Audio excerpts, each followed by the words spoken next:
Hello and welcome to the King's Forum podcast show. Back again with Char and Mike, keeping it real. Hi, Char. Hey, how you doing? Good morning. Yeah, good morning. And this was Char's idea, so I'm going with it. She's taking the reins and it's great because it's nice, as I said, talked about in your live about having your tribe. It's good to have your tribe to keep you in check when all important days come up, to help spread awareness. And it's Baby Loss Awareness Week. It started on the 9th and ends on the 15th of October this week. So it's helping spread awareness, and we're here today to talk about Char's experience. Char, could you enlighten us what you went through and give us some detail? Okay, so when I was younger, obviously I was pregnant, and then when I reached near 5 months, my son, God rest his little soul, I had to give birth. He was stillborn. There was no heartbeat. Sorry, bear with me. And unfortunately, I couldn't no longer carry. So I was then induced, and yeah, I went into hospital, funnily enough, on the 23rd of October. All right, wow. And I was induced, and after 18 hours of labor, it started to speed up then. And then I kind of like dozed off for like half hour. I was exhausted. And then I woke up and I gave birth to my son. I said, God rest his little soul. Yeah, definitely. And rest in peace. But unfortunately, I'd taken a turn for the worst. And doctors were rushing to kind of make sure I was okay. And having epilepsy, it just kicked in. You know, I started fitting. And by the time I'd kind of come round, I had asked to see my son. Yeah. And being brutally honest, the nurse, she turned around and said to me, she goes, well, you know, like you can't. And I said, well, what do you mean that I can't? I want to see him and I want to hold him. And she turned around and she said, you can't. You can, but he's in a freezer. Wow. So the morgue, basically, they'd take him to the morgue, and the stress of that so much, and the shock and the horror, sent me into another fit, epileptic fit. And yeah, I never actually got to hold my son. I think I count my blessings in the sense that when I gave birth, I saw him. At least I saw him, even though it was traumatic and sad, devastating. That's like kind of like the only comfort I could get from holding him. Not that it makes it any easier, you know. But yeah, that's exactly what happened. And then my mum, she'd actually only just left the hospital a couple of hours before I'd given birth, and I was with my son's dad. You know, he was with me. So when my mum come back, I had told her what the nurse had said. Yeah. And when the nurse came back in, my mum took her outside, and all I could hear was my mum like hitting the roof. She went absolutely ballistic at the nurse. Like, how dare you say that to my daughter? You know, she's just given birth. You know, how do you say that she can't see her baby, but she can? You know, it's because he's in a freezer. You know, and Mum's like, you're uneducated. She went absolutely ballistic, and I was so glad I had my mum kind of to defend me, because I was just all over the place. You know, And I don't know what happened to that nurse, but she didn't look after me after my mum had dealt with her, you know. And Oh, go ahead. Sorry. yeah, sorry, I can't remember where it was at. So yeah, so Saying how your mum was very devastated and had a basically spoke to the nurse and was just really upset about that whole situation. I'm surprised my mum didn't hit her. You know, my mum's not a like, she doesn't like confrontation, but you could hear it, that anger.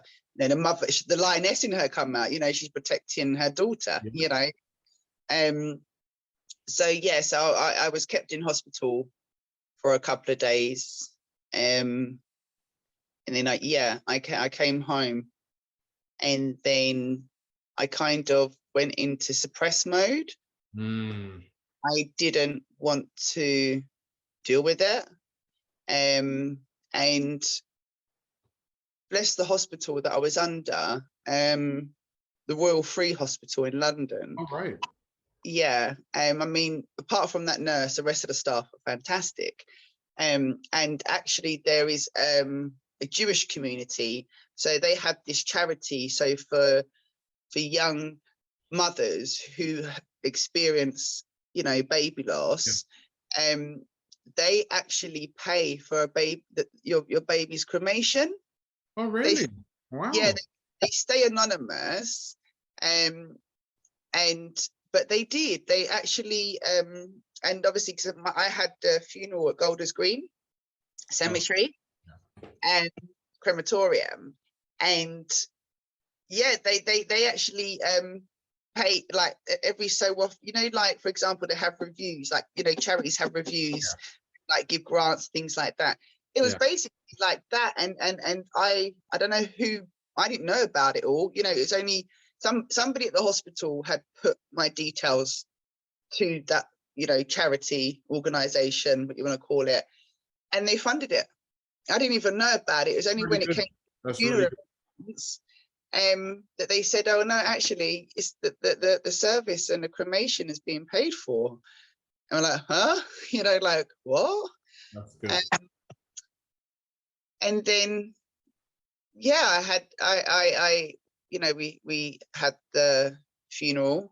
I kept it very, very, very small. Yeah. Because I couldn't deal with it, let alone seeing people coming up to me. Yeah, it's tough.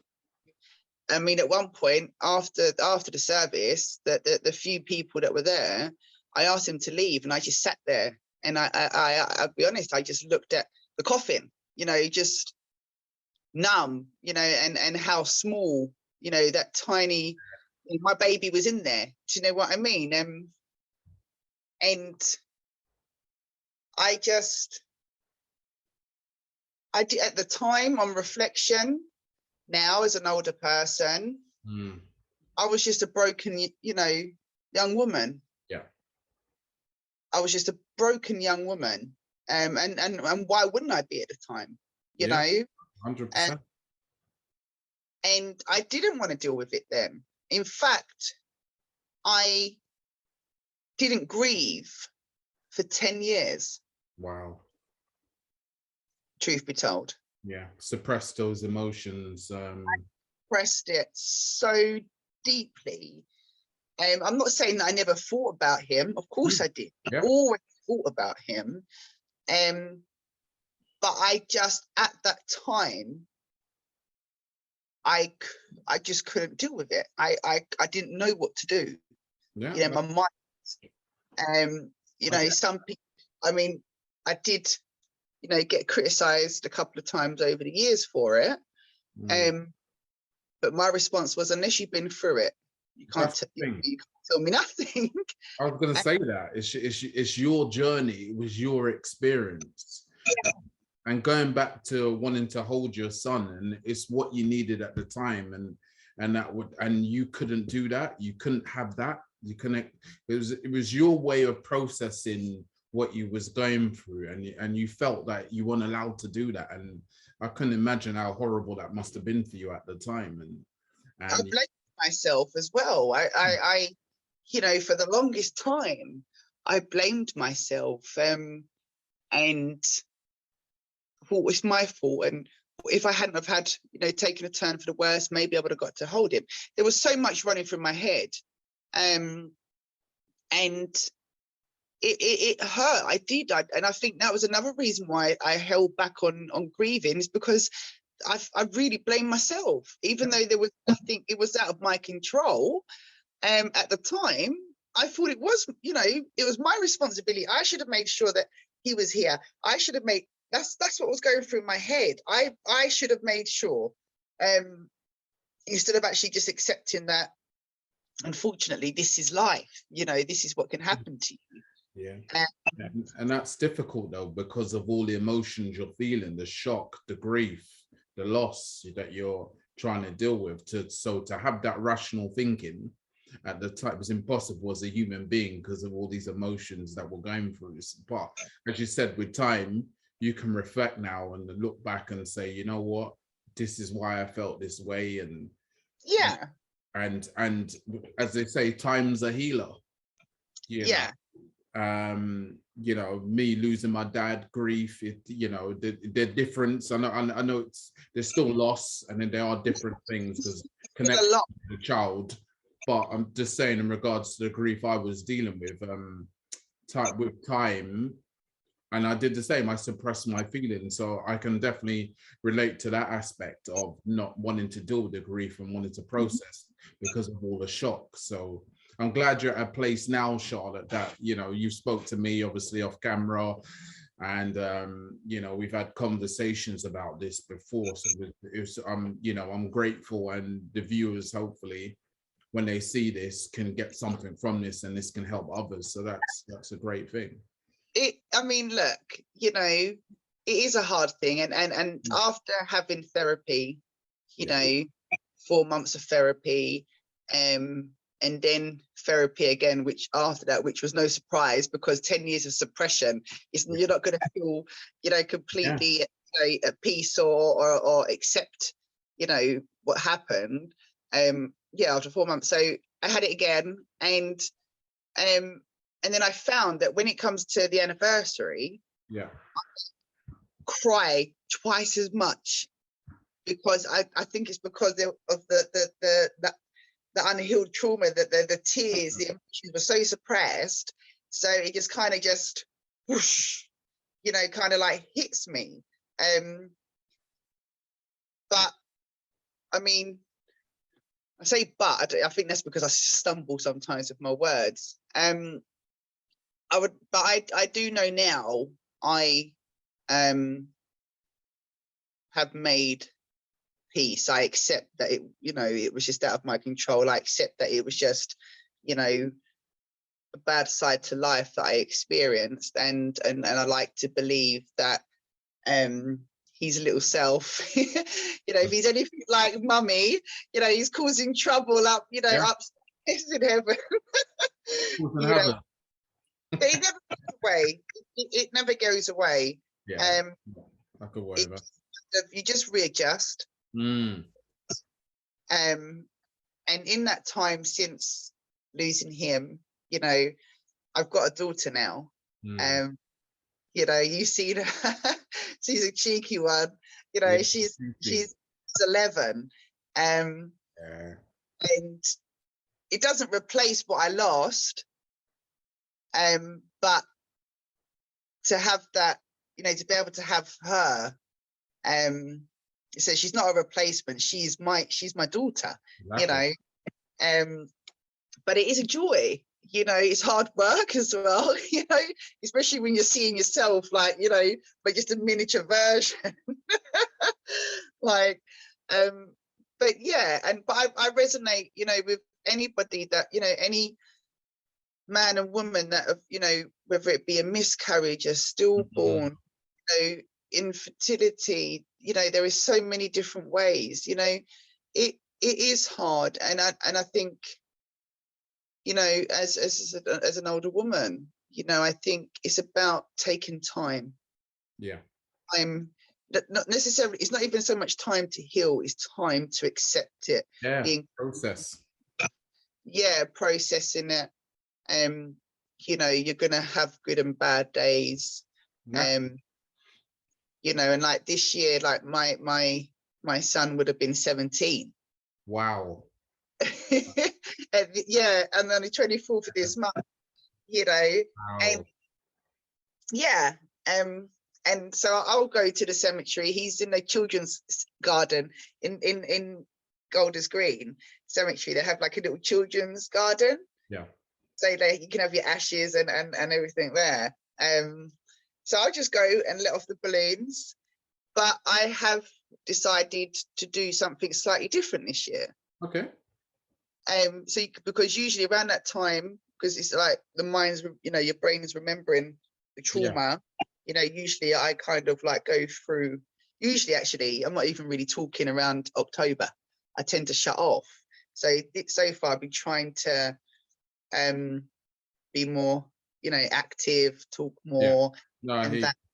So I've decided that around that time, that weekend of when it comes up, usually I will lock off.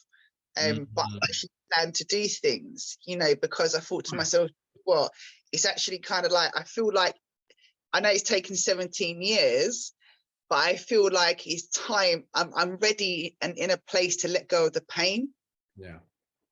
Yeah. I hear that.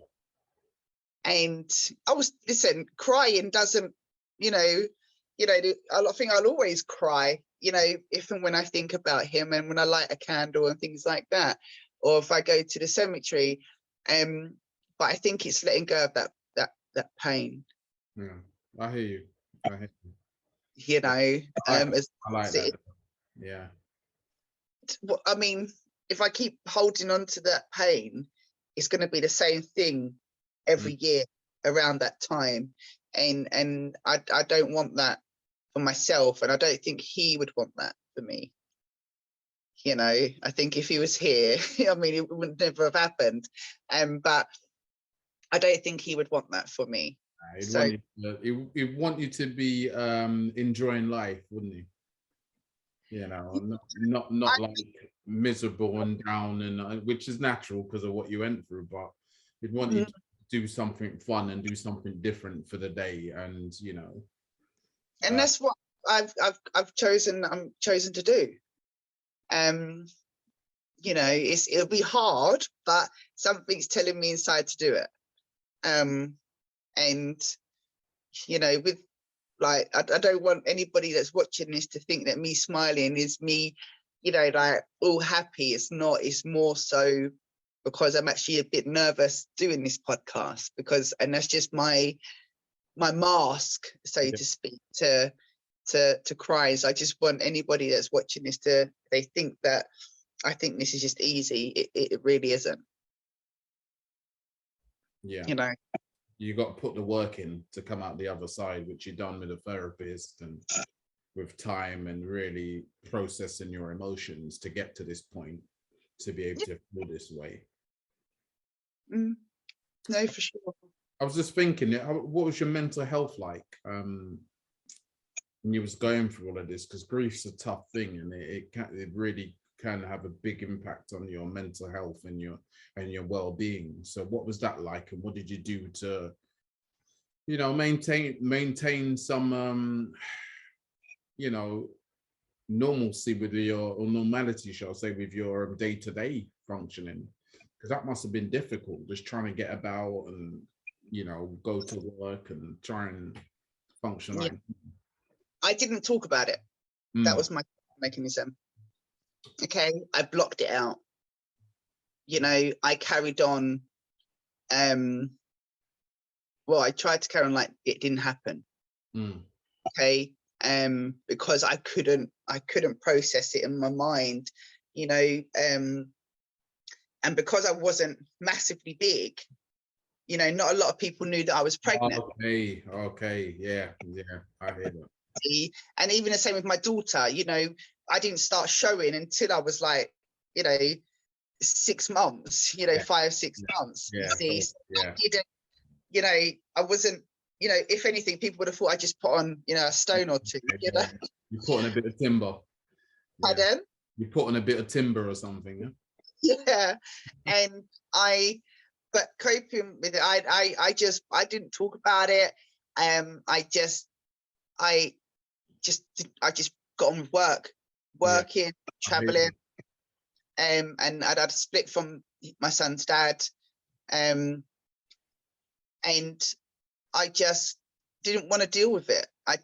And my mum, countless times, bless her, used to say, Charlotte, you got to talk about it. So because I'd convinced myself so much and suppressed myself, I convinced myself that I was okay and suppressed everything else, I started to believe that.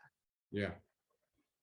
And then something changed in around 2012, and I started to feel more anxious, depressed. About to show up.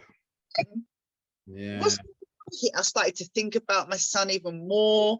Then I was always, more than I would be. And thinking, what's going on? And then I would go out when it was my weekend, when I had a weekend free or something like that. I'd go out and I found myself talking about him when I'd had a couple of glasses of wine, and I'm thinking, something's happening here to me. And then I started to get scared, and I thought, am I going to have to deal with this? Yeah. And then I remember one day, one night I was out with my friends and we was waiting for the bus home, and we were just having a normal chit chat, as friends do. And I just broke down crying, and I cried at the bus stop. We'd been out, having fun. I wasn't intoxicated. I wasn't drunk and all over the place. I know my limits, and I just started crying, Mike, and I didn't stop. I could not stop. It was just, whoosh, and I wanted to run away. I wanted something or anything just to hit me, to knock me out, because it was just, wow. And then if my mind serves me right, because I'll be honest with you, still to this day, there's some parts that are blocked out of my mind, because I did block a lot of it out. I then went to the doctors myself and I said, look, I need some help. I wasn't, I went and done it myself. I plucked up the courage and I said, right, I've got to do this. And I didn't. And then I said, please give me, refer me so I can have some therapy. And I did. And then when that didn't help, it helped a bit. And then I felt, I need more. So I had more again. And then I started visiting the grave, where my son's resting. I started to, I visit as and when, I can or I feel. Yeah, that's it though, isn't it? Yeah. But I like my candles here indoors, every time I think about him, and I know he's here with me. Yeah. But I am at peace now. But as I said, you don't ever get over it. You said from a loss, of your father, you don't ever get over it in that sense, but it's making peace with them emotions, I don't blame myself. Yeah. I will always feel, always going to be a part of my heart that will be sad, but there is nothing else I can do. Yeah. So that's, and yeah. Oh, sorry. That's fine, Charlotte. And to end on, just for the viewers, any advice for anyone going through this right now? And to anybody that is going through this, I feel your pain.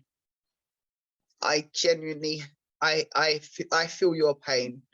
And you can only take one day at a time. Really can. And it's hard, and even if you don't want to face that pain, Mm. please try to, because I wouldn't want for anybody to do what I done, which was suppress it, for then it to then catch up with me all the years later. Mm. And, you know, to anybody outside that knows anybody that is going through that, you know, just be there, you know, just be there. Because I didn't have a lot of support. Mm. You know, I think maybe that's more so because I pushed everybody away. The people that helped me, I pushed them away. So it's actually not their fault, it's my reaction. But yeah, I think all you can do is just be supportive. And the thing is as well, Mike, is as easy as a question to ask, it's very hard also to answer, because everybody does grieve different. You know, but just remember that your little cherubs are looking down on you. And I'm pretty sure they're having more fun than us, you know, causing mischief, less of all. So yeah, that's my experience on loss of a baby. And I hope that what do I hope? I don't know. I just know that I've wanted to share some awareness. Thank you for that. You know, it's hard for a lot of parents to do that. And that's okay. You know, if people don't want to talk about it, you know, there's no right or wrong. But as I put to you, I wanted to talk about this because I wanted to spread awareness. And I'd like to think that with this podcast and a few tears, that I have, and I hope that I can help anybody that is going through this. You're not on your own. You're really not on your own. So I send the love and light to you and your little angels. Thank you, Char, very much. I just want a quick mention before we end the video, just to say thank you for making me put this together, because it's great.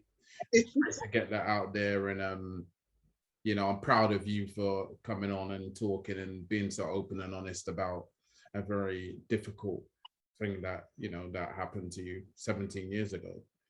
And just also a mention to the fathers that sometimes get, you know, kind of overlooked at times because of the situation, that they feel like they just have to be the strongest person in this situation. And you know, talk as well, try and be open, find your tribe of people that you can go to for support, get therapy yourself, because yes, the mother's gone through and they have this.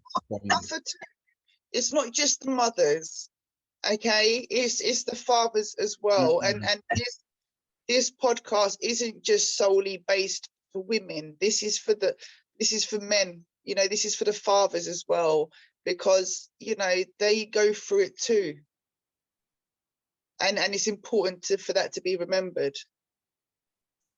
Definitely. You know, so, you know, God bless fathers and mothers. Yeah, definitely. You know, thank you for having me on our podcast. Exactly. In the hot seat. Yeah, I know. Why not? We put you in a hot seat, man. Again. Tell me about it. People, please like, share, and subscribe the video. And thanks again, Charlotte, and see you guys soon. Thank you.